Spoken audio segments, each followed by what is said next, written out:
ಎಲ್ಲರಿಗೂ ನಮಸ್ಕಾರಗಳು. ನಾನು ರಿದಾಳ್ ಡೋರಳ್ಳಿ. ನಾನು 5ನೇ ತರಗತಿಯಲ್ಲಿ ಸೆಂಟ್ ಆಂಥೋನಿ ಪಬ್ಲಿಕ್ ಶಾಲೆಯಲ್ಲಿ ಓದುತ್ತಿದ್ದೇನೆ.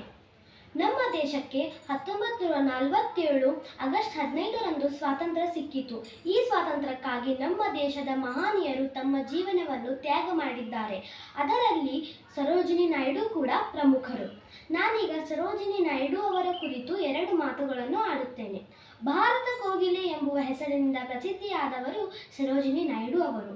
ಇವರು ಬಾಲ್ಯದಿಂದಲೇ ಪ್ರಸಿದ್ಧಿ ಹೊಂದಿದ್ದು ಭಾರತದ ಸ್ವಾತಂತ್ರ್ಯ ಹೋರಾಟಗಾರರು ಹಾಗೂ ಕವಯತ್ರಿಯೂ ಸಹ ಹೌದು. ಇವರ ಜನನ 1879 ಹಾಗೂ ಇವರು 1947ರಲ್ಲಿ ಮರಣ ಹೊಂದಿದರು. ಬಂಗಾಳದ ವಿಭಾಗವನ್ನು ಉಳಿಸಲು ಇವರು ಭಾರತದ ರಾಷ್ಟ್ರೀಯ ಚಳುವಳಿಯಲ್ಲಿ ಭಾಗವಹಿಸಿದ್ದರು. ಆ ಸಮಯದಲ್ಲಿಯೇ ಇವರು ರವೀಂದ್ರನಾಥ್ ಠಾಗೋರ್, ಮಹಾತ್ಮ ಗಾಂಧೀಜಿ ಹಾಗೂ ಜವಾಹರ್ಲಾಲ್ ನೆಹರು ಅಂತಹ ಅನೇಕ ನಾಯಕರೊಂದಿಗೆ ಭೇಟಿ ಮಾಡಿದರು. 1942ರಲ್ಲಿ ಕ್ವಿಟ್ ಇಂಡಿಯಾದಲ್ಲಿ ಚಳುವಳಿಯಲ್ಲಿ ಸರೋಜಿನಿ ನಾಯ್ಡು ಅವರು ಭಾಗವಹಿಸಿ 71 ತಿಂಗಳ ಕಾಲ ಜೈಲು ವಾಸ ಅನುಭವಿಸಿದರು.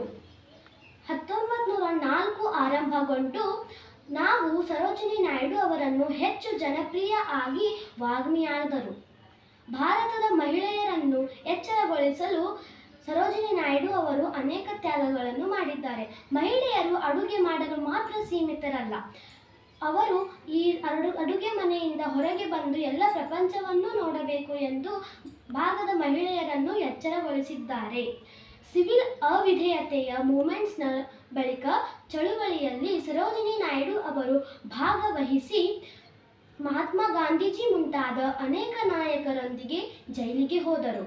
ಭಾರತ ಬ್ರಿಟಿಷ್ ಸರ್ಕಾರಕ್ಕಾಗಿ ದುಂಡು ಮೇಜಿನ ಅನಿರ್ದಿಷ್ಟ 2ನೆಯ ಅಧಿವೇಶನಕ್ಕಾಗಿ ಗಾಂಧೀಜಿಯವರೊಂದಿಗೆ ಲಂಡನ್ಗೆ ಹೋದರು.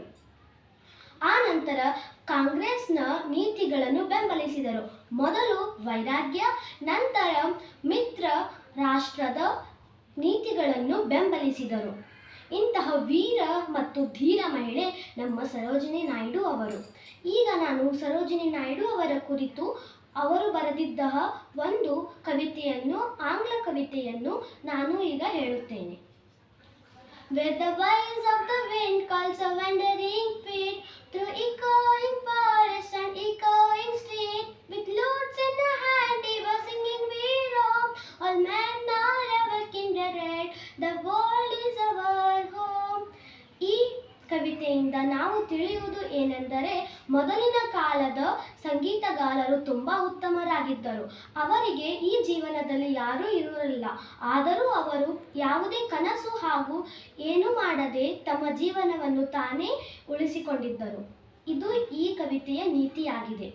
ನಾವು ನಮ್ಮ ಸರೋಜಿನಿ ನಾಯ್ಡು ಅವರನ್ನು ತುಂಬ ಗೌರವಿಸುತ್ತೇವೆ. ಜೈ ಹಿಂದ್, ಜೈ ಭಾರತ ಮಾತೆ.